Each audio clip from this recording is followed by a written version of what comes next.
Hi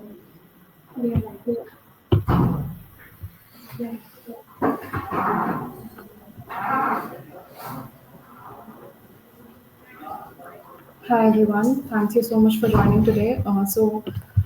Today we will be discussing about the vendor risk management for the DPDPA, where we will discuss about the risk and how we will be staying compliant with the VRM. So for us, we have two eminent speakers today with us.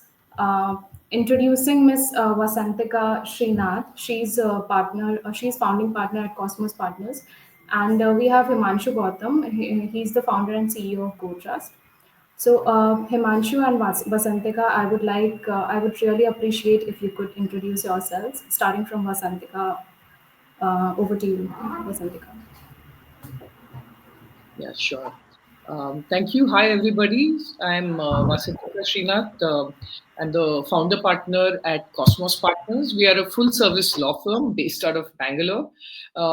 We work mostly with corporates, and we're focused on commercial, contractual transactions and policy making, regulatory compliances, data protection, tech laws, and things like that. So I am a lawyer with over 25, 27 years of experience. I practiced in Bombay and Bangalore, and then I did almost 19 years in house.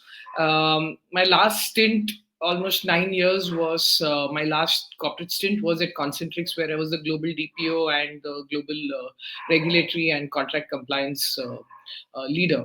And now I've been here 1 year since we started this firm, and thank you so much for having me, Himanshu and Aishwarya. This topic on vendor risk and having a vendor supplier framework is very close to my heart. It's something that I'm a big advocate of. So I'm really excited to be here and see where this conversation takes us.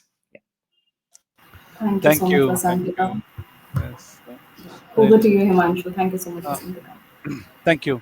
So, hello everybody. This is Himanshu. I'm the founder and CEO of the GoTrust. We have full suite of privacy products. Basically, one of the feature set within the privacy is the VRM, which is the key aspect of data privacy.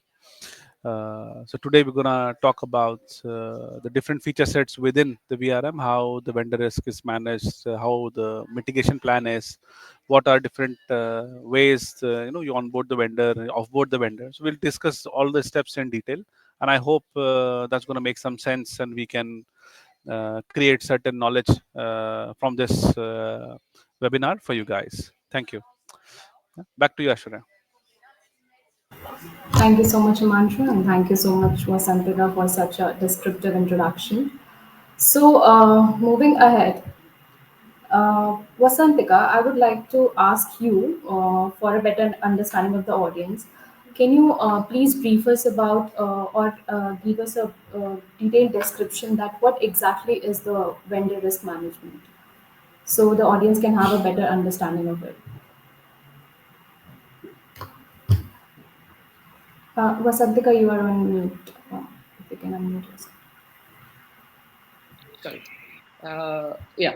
So vendor risk management is, I think, a very critical part for any company or organization, because most of them only focus on delivery and operations. However, it's a much ignored, even if you look at, I'm a lawyer, so we look at the legal teams uh, feel it's very important to focus with customer contracts, and procurement contract is relegated and given sort of little lesser treatment, unfortunately. But it is very, very important, because all your deliveries, all your operations, everything that you deliver, is you're not a standalone person, right? You have to have all your vendors and take them with you, and only if they are aligned with your vision, your processes, your ability to work, can you deliver with all of them. So it's extremely important to understand that vendors, you can have various kind of risks. There could be, strategic. One is, the fundamental incompatibility is a very strategic risk. You pick somebody who cannot understand your vision and your style of working. You say, we are a very clean company. We will absolutely, be on the right side of the law, and you go to someone who says, "Arey, chalta hai, we will do whatever it takes," it will just not work, right? We need someone who understands our way of functioning. Then there are operational risks depending on how key or core the vendor's activities are. You can end up having somebody could be running part of your operations or giving you people to run key operations, and that would be a very important contractor for you. Your office space is, that your landlord is technically your vendor. Then you have business continuity risks. If your building gets shut down, or your third party or your cloud tool that is so critical is not working one day, your entire business can come to a standstill. And then you have compliance regulatory risks. If supposing they don't adhere to the required regulatory compliance requirements, like the building, office building, you went, found a very cheap building where you think, things will run, but they don't have a business license, or one day some, health inspector comes and says that there is something very wrong, or they don't have their environment licenses in place, and the building, just shut down one day, and you are all stuck outside and you don't know what to do. Your continuity of business, your operations can be put at risk. And then your information security, data privacy. If you have a payroll vendor, or you have a contractor who is also part of your operations, and you are processing personal information or even sensitive personal data, or your outsourced banking, credit card operations, insurance sales, healthcare, all of these are, there can be such huge information security, data privacy risks. And you can, and another very important risk, apart from all of this resulting in your reputation, is a financial credit risk. You pick a vendor who will say, okay, I'm small, I can manage at whatever rate you ask me to. So you say, okay, I save money, but he may not have the financial stability, and tomorrow if something goes wrong and you want to claim an indemnity from that vendor, he or she may not have the wherewithal to bear that liability. So what is the, that indemnity will be absolutely not worth the paper it was written on, right? So you can have so many risks which you have to be able to look at, identify, and ensure that we have covered.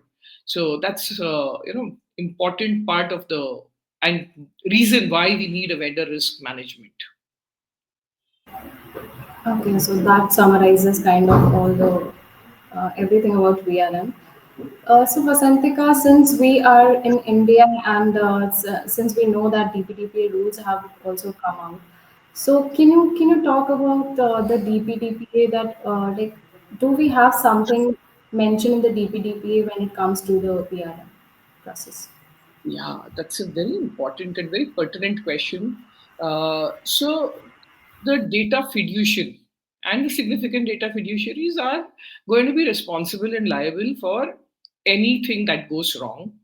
And if a processor is responsible for that mistake, it will still come back to the fiduciary. So the fiduciary is also responsible to ensure that they have the required data protection agreements in place, ensure that they've prescribed the required safeguards to ensure that there is no privacy breach or risk or threat. So that is a very important part of DPDP compliance in for this. So vendor risk is definitely very key to DPDP. Okay, thank you so much, Vasantika. Himanshu, would you like to add something to it? Yeah, definitely. So, Vasantika, question to you on this DPDPA part.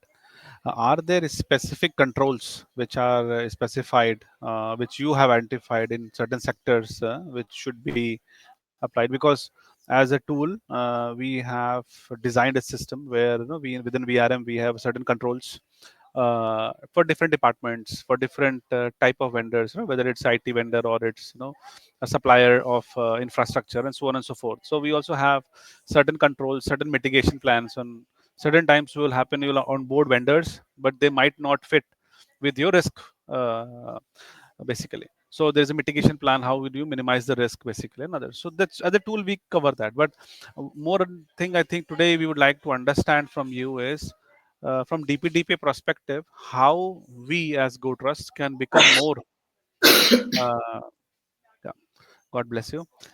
Sorry, uh, sorry, I how was how as a GoTrust tool we become more relevant to the end customer, right? By offering them the right controls, right choice of controls uh, from the day one. So we have standard templates, but more or less, if you can focus on that part, will be much better for our listeners to understand that. Yeah. So while we, I did say we should have a proper framework, and so we need to ensure that we have a global supplier framework or and code of conduct, and ensure that all of that will be adhered to. But one size will never fit all, right? So that is where, apart from identifying potential risks that will come with the third party vendor, it's also very important to identify what is the nature of each vendor. There will be some who are processing personal data of that is ours. Some will be processing our customer personal data. Some will be processing sensitive data. Even in sensitive data, you'll have types. And there will be some who have access to certain confidential information. If you have housekeeping staff, you're not going to actually be giving it to them, but they can walk in and out of your premises. And if there is some, and you're not having a paper free office and there are papers lying around, they can potentially see what is there, right? So there are different kinds of risks with different kinds of vendors, and we cannot say one size will fit all. So what is very important is, one, to say that okay, this is a vendor for, say, my HR, this is my HRMS, this is for my payroll, this is maybe a finance and tax vendor. And another vendor will be, there will be other vendors who are part of our business, as part of our flow down. We are offering certain services or business to a client, but we don't do everything ourselves. So there will be some part which we will have other vendors who are doing certain things for us, which will then go to feed. So there will be also a certain level of information security, data privacy and protection asks from our client to us, that we have to ensure flow down with those specific vendors. So based on this, being able to create various buckets of vendors, saying that this person comes under this person comes under this, and you may have to have the flexibility to keep adding on. Because I come to a new business line tomorrow, say, we are offering certain services, and in that I come with a new vendor. That client may have given me one big set of data protection requirements, and in my DPA there will be technical and organization measures which I have to ensure will flow down, in addition to anything that I think I need in addition to that for my vendor. And then we have to be able to map each of those obligations with each vendor separately, right? So that, I think, is going to be a very critical piece of any vendor risk management system, to ensure that we are able to slot each vendor into different buckets, and identify what are the key risk mitigators you require, what is it that you need them to do. Also, ensure that we are able to audit, check, keep a trail. What are the evidences that you expect? We'll be able to concretely state that, okay, say, you want them to maintain certain records. They are maybe processing, just randomly picking up something, maybe you're a bank and you have outsourced your check clearing. So now what is the risks in that? So you don't want them to have any other papers other than what is prescribed for this work. And then what are the checks, controls, and what are the documents that you want? There will be evidences. So bank will say, I need A, B, C, D, this. So, and supposing that clearing work is further being subcontracted, I don't think you will be able to subcontract that. But if some banks may allow that, the last mile carrying it may be subcontracted. So those vendors will have a different set of requirements, because then you need a lot of security. Are they carrying it safely when they're taking it to the bank, getting it done? Now most of them are done online, but many of them still require to carry the checks and deposit it finally. So then there is another set of information security, data protection requirements that will come around that, say a KYC vendor, for example. So, all of that has to be taken care of at every stage. So the tool has to be able to cover all types of vendors and be able to split them into the different types and ensure that we are able to at any time see what are all the flow downs, what are we doing, and if they are having further sub vendors, are we able to capture the fact that they have further vendors, they are approved, and are they able to flow down those requirements to their vendors further? Because you need to have a completely clean supply chain, right? Otherwise you will end up with your subcontractor or subcontractor causing a breach, and then you won't be able to deal with it. So you have to have complete control over the entire framework and that system. Okay, so thank you, Vasantika, for answering that question. So, since we are having time constraints, so we are moving ahead. Vasantika, can you please enlighten us with your thoughts that what are the essential stages when it comes to VRM? How Yeah. the organization should go about it step by step? Yeah, I think this slide is excellently, it's simplified that very complex process. Vendor onboarding, continuous monitoring review, and offboarding are the three critical parts of any dealing with a vendor.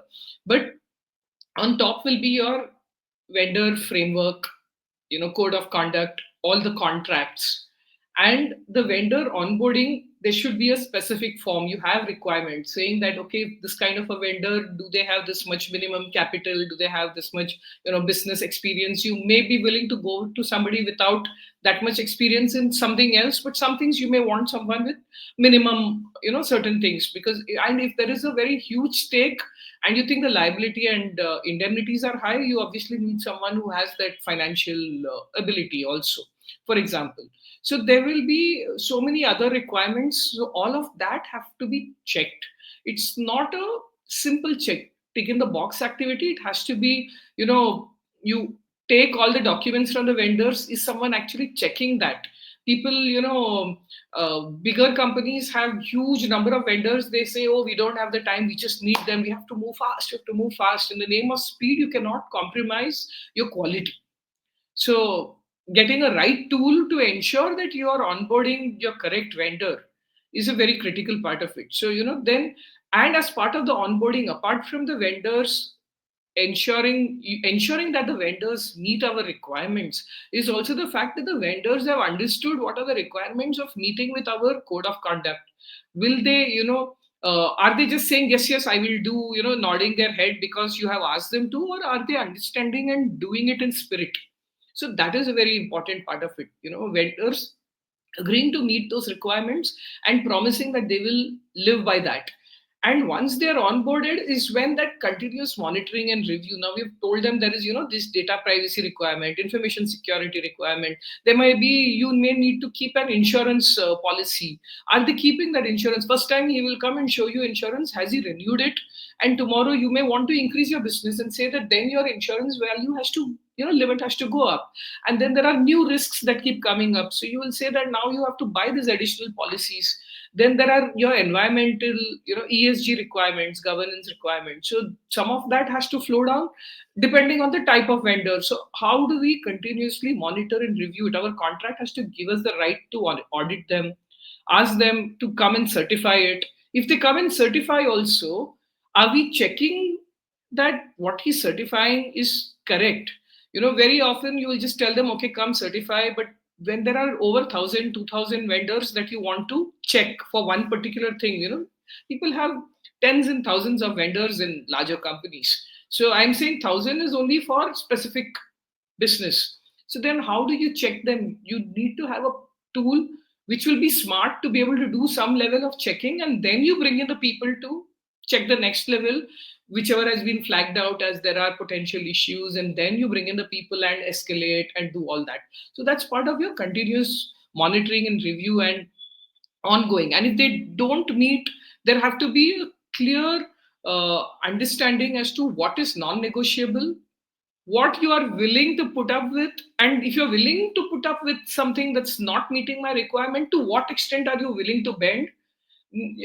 and where the where it stops. So you have to be, otherwise you cannot and you will not work with that vendor until they fix that problem. You have to have that clarity and willingness to deal with that. And once all of this is done, and at one point where for whatever reason you are offboarding, you're saying okay, the relationship ends, not on a bad note, for even that business has finished, we don't need your services now. Have you ensured that they have deleted all the data that they were supposed to delete, or they were supposed to maybe make a backup and give it to you or keep it somewhere? Are they doing that? And then if they are, and the biggest challenge very often people will say is, you complete all of this, you keep certain amount of data and hold it for us for 5 years. Now if this vendor is going to be holding that data for you for the next 5 years or 7 years, just everything else is done, you've taken a certificate and they've held it, then do you know whom you will go to? After 3 years, suddenly an authority comes, regulator comes and says that show us all of this, and that this vendor has it. That account manager who was supporting you has moved on to another company maybe, or other businesses. So who is the right person who will help you find that data, who will retrieve it for you, for example? So these are things that you have to solve for at the time of the offboarding itself, and ensure that tomorrow, or till that entire thing finishes, you are very clear as to how everything will move. And ideally, if a tool can help you with that entire process, that you are set in all of this. Thank you, Vasantika. You actually explained all the steps very beautifully. Himanshu, I would like to ask a question from you. Like when it comes to GoTrust, how GoTrust is adhering to all the steps, that the essential steps which are a part of the VRM process. Can you enlighten us with that part? Over to you, Himanshu. Thank you. Definitely. So, like what you explained, for onboarding, we have a specific controls for a specific type of vendor. Can be technology vendor, can be infrastructure, and then what we have done is we added certain ESG controls also on top. And this also depends upon the geography you are placed with, because we are an international company. So we have global regulations we follow. So we also have customers in Europe. So in European landscape, ESG regulations are pretty much more strict versus Indian. Of course, same goes for data security and data privacy, because GDPR was already applicable here a very long time, and now in India DPDPA is coming. So those controls are added up now in our framework. So that's how we help customers to onboard their partners, vendors, whatever word you want to use. Interesting part is the continuous monitoring, because the tool is giving alerts based on the policies which are set up, like for a specific task or a specific duty. If it is designed that, okay, we have to do a monthly or half yearly control to be checked basically, or to be verified, the system is automatically sending an alert. So you don't have to log in and verify the task or verify the duty has been executed or not.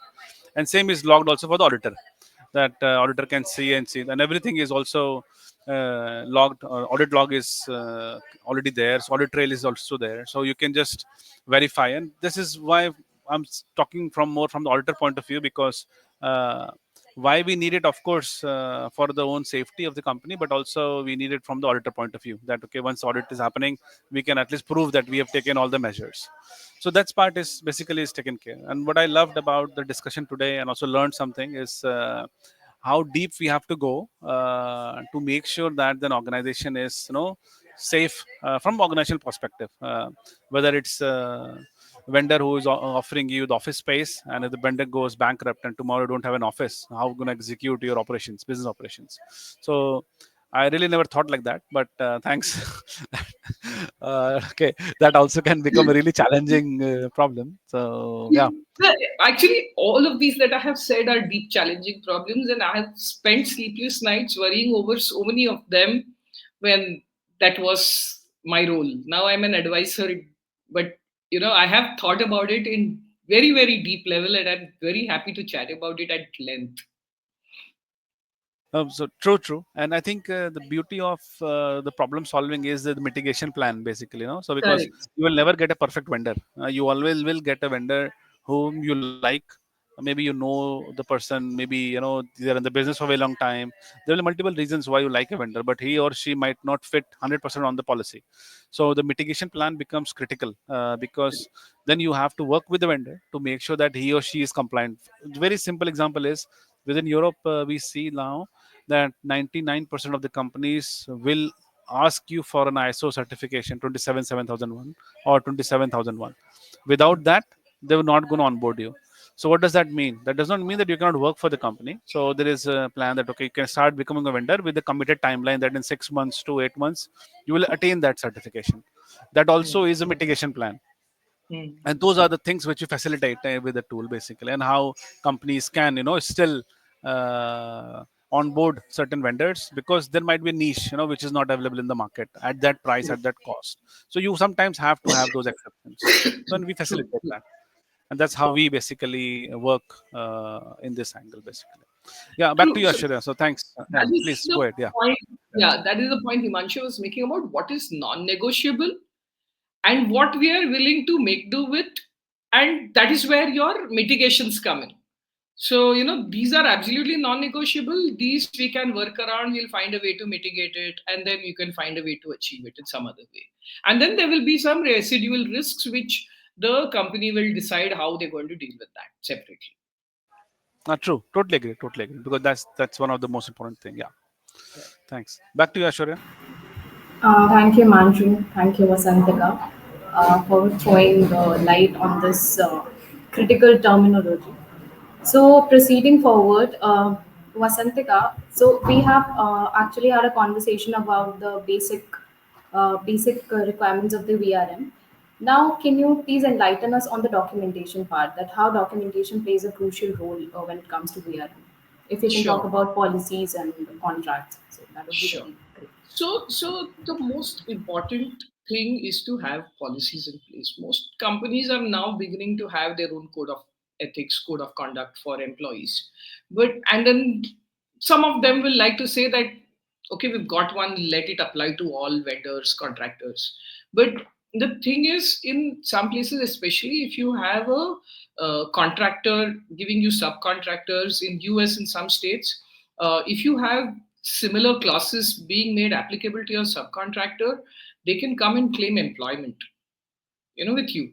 So you have to be able to draw the line and say that this is my vendor and this is my employee. That is one reason. There are so many other policies that you will want to impose on your employees. You cannot impose it on your vendor third party employees, right? So you have to have a separate supplier governance framework, have a code of conduct.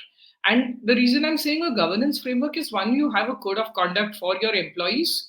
There will be certain things you will expect them to sign off on, and some they will have to train their employees who are going to be providing the services to you to be aware of all these requirements, so they know that we know that who's coming and talking to me knows this is what it is. So are they, depending on the type of or nature of the vendor, they have to sign off on those policies, or they may just, be made aware of and they come, depending. That again, it's not a one size for all vendors. So that is one part. Then you have a process document, my regular on once I have, so your onboarding document, what all are the documents you want them to submit. Some of them will be annual, some of them will be, you have to, so all of that has to be captured in that form where you are very clear that all of this has to be done.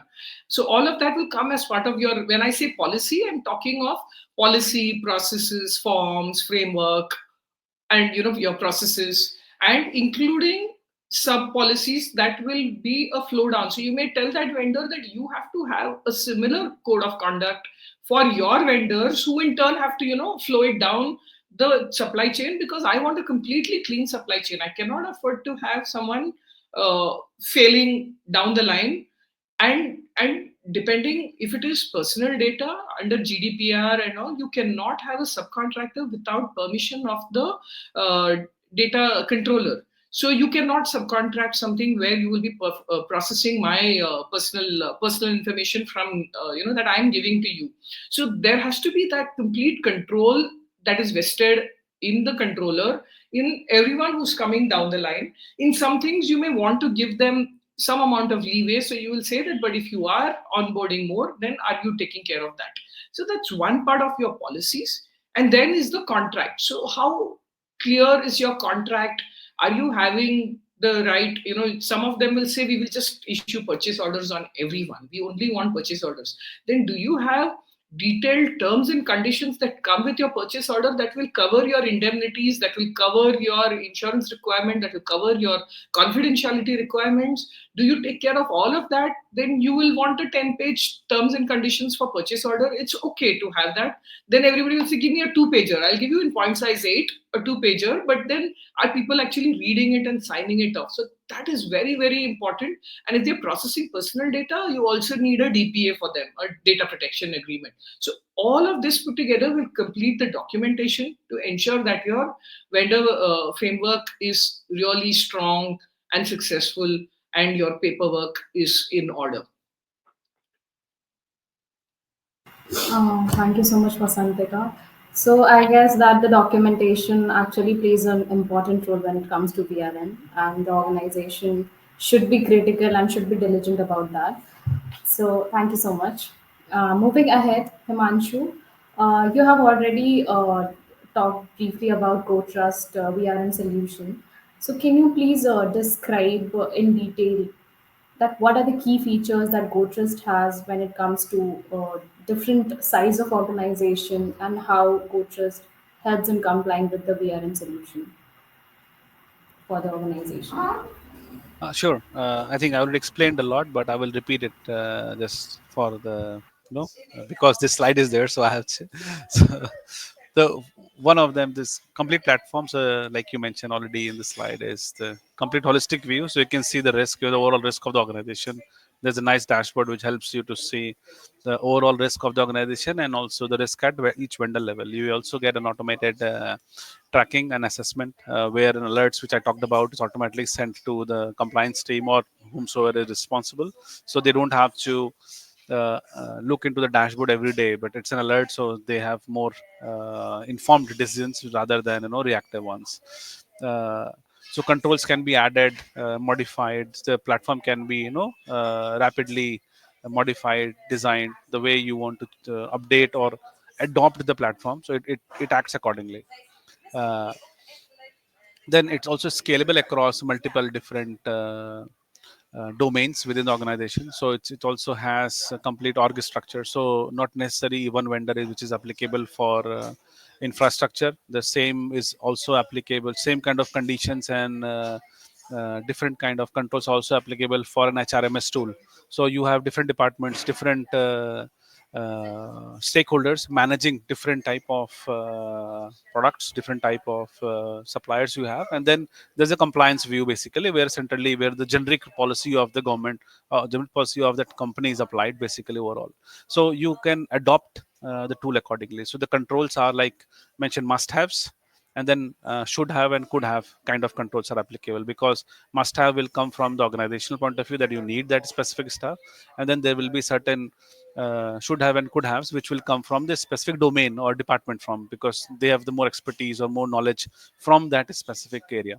So those all the features are to cannot. The best part which I talked about was also the complete framework which we have. So you, if you're a multi geography company, you can adopt, work with our tool and adopt it for your different geographies, because like I already mentioned, when you work with European laws, the controls will be different. When you work with the Indian geography, controls will be different, and of course it will depend upon geography, the industry.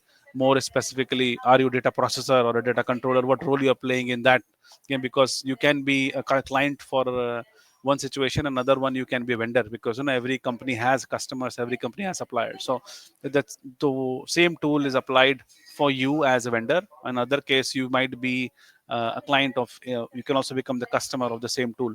So it has a 360 view you can create for yourself. And the best part is where we want to head in next 6 months to 1 year is, once we onboard a customer, we also want to have the risk factors and the customer and the vendors data in a way that the vendor, if it goes to the next client, they can use our certificates, our risk mitigation. Uh, let's call it certificate for the customer, that on GoTrust we are certified. We have a score of 8 out of 10.